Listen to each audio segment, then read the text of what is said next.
posisinya sama ya?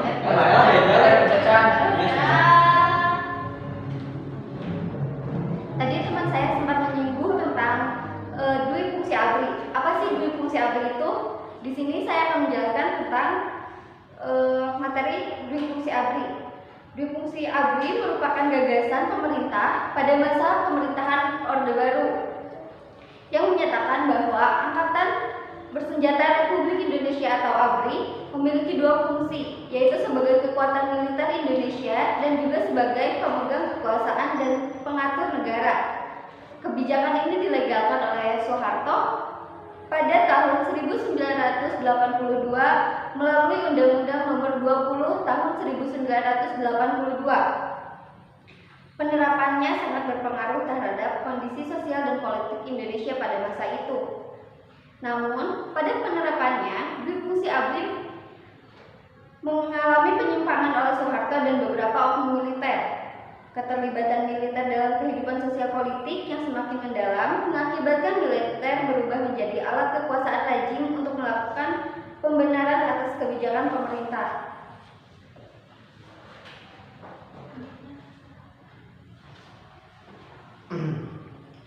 Di sini saya sedikit menyinggung kembali tentang materi yang setelah disampaikan oleh teman saya tentang rehabilitas ekonomi Orde Baru. Pada awal kelahirannya, Orde Baru itu memfokuskan program usahanya untuk pembangunan ekonomi bangsa Indonesia. Hal ini dikarenakan pada masa Orde Lama, ekonomi yang diwarisinya sangat buruk. Contoh, sektor produksi barang-barang konsumsi misalnya hanya berjalan 20% dari kapasitasnya. Demikian pula dengan tumpuan ekspor juga tidak mengalami perkembangan yang berarti. Belum lagi dengan hutang-hutang negara yang jatuh tempo pada akhir Desember 1965 yang kalau ditotalkan seluruhnya itu berjumlah sekitar 2.358 juta dolar.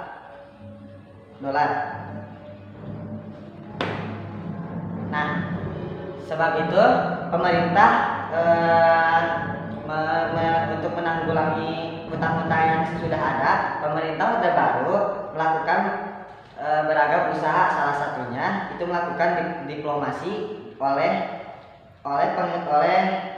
diplomasi dengan mengirimkan tim untuk bernegosiasi ke Paris, Prancis, London, dan Inggris untuk merundingkan hutang piutang negara atau swasta.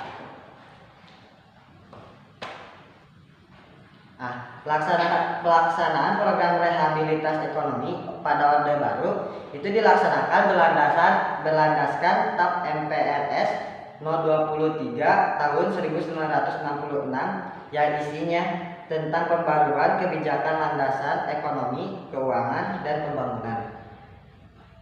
Pada 10 Januari 1967,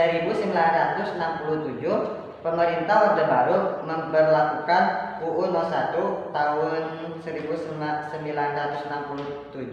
tentang penanaman modal asing atau PMA atau disebut dengan PMA. Dengan adanya UU PMA, pemerintah itu berniat ingin menunjukkan bahwa kepada dunia internasional itu alur kebijakan pada Orde Baru itu lebih baik daripada Orde Lama. Nah, upaya diplomasi ekonomi ke negara-negara Barat dan Jepang itu tidak hanya berhasil mengatur penjadwalan kembali pembayaran hutang-hutang negara, namun juga mampu meyakinkan dan menggugah negara-negara tersebut untuk membantu Indonesia yang sedang terpuruk perekonomiannya. Dengan dibentuknya lembaga konsorsium yang bernama Intergovernmental Group on Indonesia itu sebagai bukti bahwa upaya diplomasi ekonomi ke negara-negara Barat dan Jepang. Nah, upaya lainnya adalah menerbitkan UU penanaman modal dalam negeri atau UU PMDN No 6 tahun 1968. selanjutnya,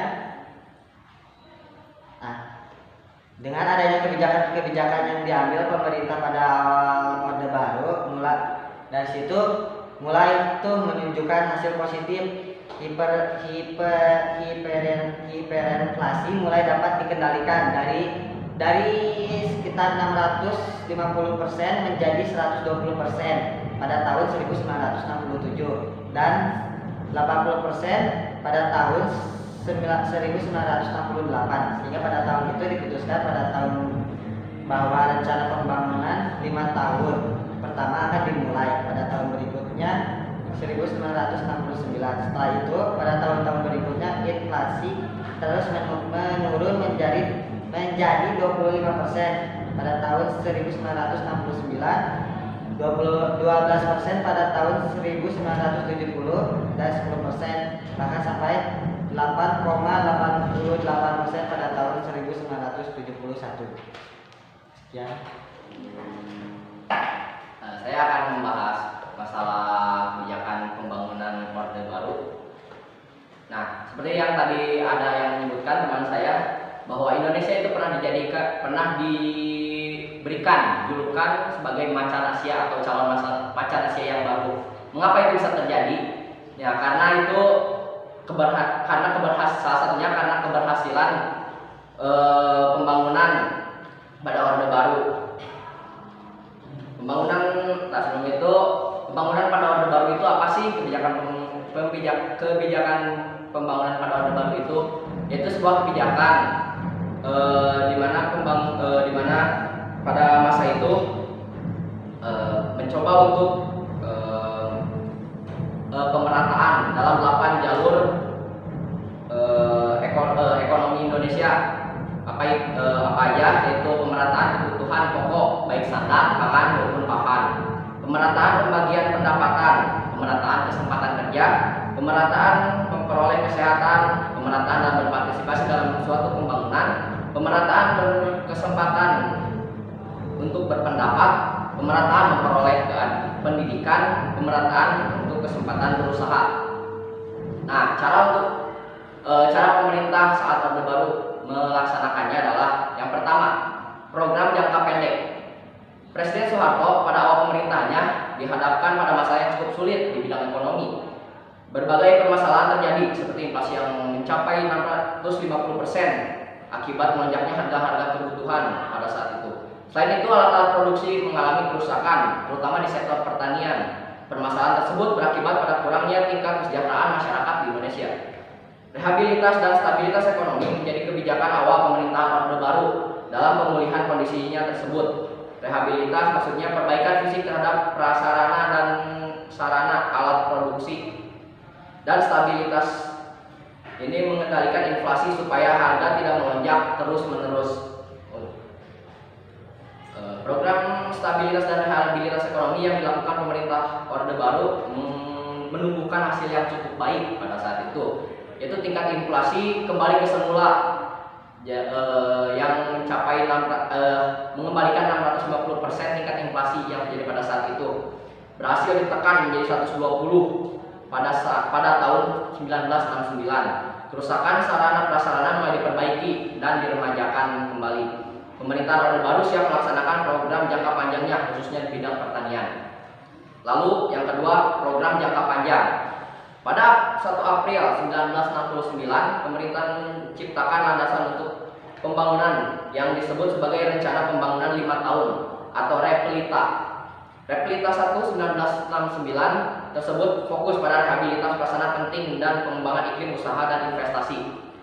REPLITA 2 pada tahun 1974 sampai 1979 dan REPLITA 3 1979 sampai 1984 fokus pada pencapaian pertumbuhan ekonomi, stabilitas nasional dan pemerataan pembangunan dengan penekanan pada sektor pertanian dan industri yang mengolah bahan mentah menjadi bahan baku.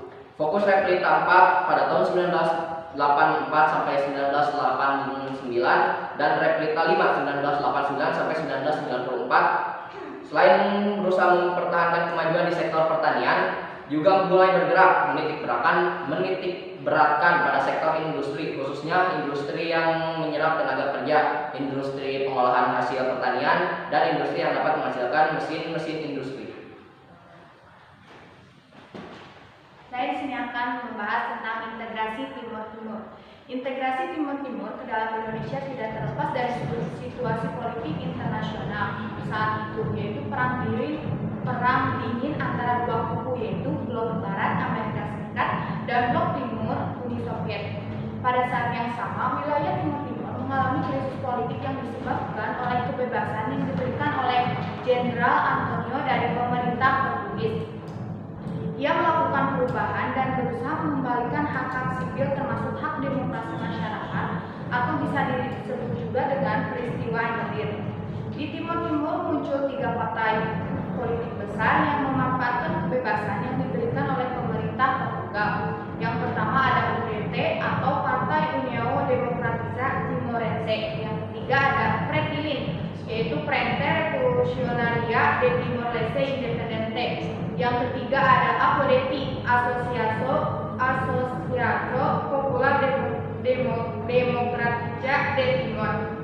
Keterlibatan Indonesia secara langsung terjadi setelah adanya permintaan dari para pendukung proklamasi Baligo yang terdiri dari beberapa partai, yaitu UDT bersama APODETI, Kota dan Trabalista, yang kemudian pada tanggal 30 November 1975 mengeluarkan pernyataan untuk bergabung dengan pemerintah Republik Indonesia. Sementara itu, Timur-Timur dikuasai oleh Fretilin yang berideologi komunis. Dengan adanya pro-integrasi pemerintah Indonesia lalu mengadakan operasi Seroja pada Desember 1975. Aksi operasi tersebut diam-diam didukung oleh Amerika Serikat, karena Amerika Serikat tidak ingin pemerintahan komunis berdiri di Timur-Timur. Hingga akhirnya Timur-Timur secara resmi menjadi provinsi ke-27 di negara wilayah Republik Indonesia berdasarkan Cap MPR nomor 4 MPR tahun 1978. Ada juga dampak kebijakan politik dan ekonomi pada masa Orde Baru. Pendekatan keamanan yang terdapat dalam politik dan keamanan masa Orde Baru dalam menegakkan stabilitas nasional secara umum memang berdasar menciptakan suasana aman bagi masyarakat Indonesia. Pembangunan ekonomi pun berjalan dengan baik, pertumbuhan ekonomi yang tinggi karena setiap program pembangunan pemerintah terencana dengan baik, dengan hasilnya dapat terlihat secara konkret. Nah, dampak lainnya juga berhasil menurunkan angka kematian, perbaikan kesejahteraan rakyat, pendidikan dasar yang meningkat. Juga dampak di bidang politik dan ekonomi itu cenderung bersifat otoriter. Meskipun pembangunan Orde Baru menunjukkan hasil yang menggembirakan, namun memiliki dampak negatif yang cukup banyak, yang disebabkan kebijakan Orde Baru memfokuskan pada pembangunan ekonomi yang berdampak terbentuknya mentalis dan budaya korupsi. Baik, cukup sekian presentasi dari kami. Mohon maaf bila ada kesalahan. Wabillahi taufiq wal hidayah. Wassalamualaikum warahmatullahi wabarakatuh.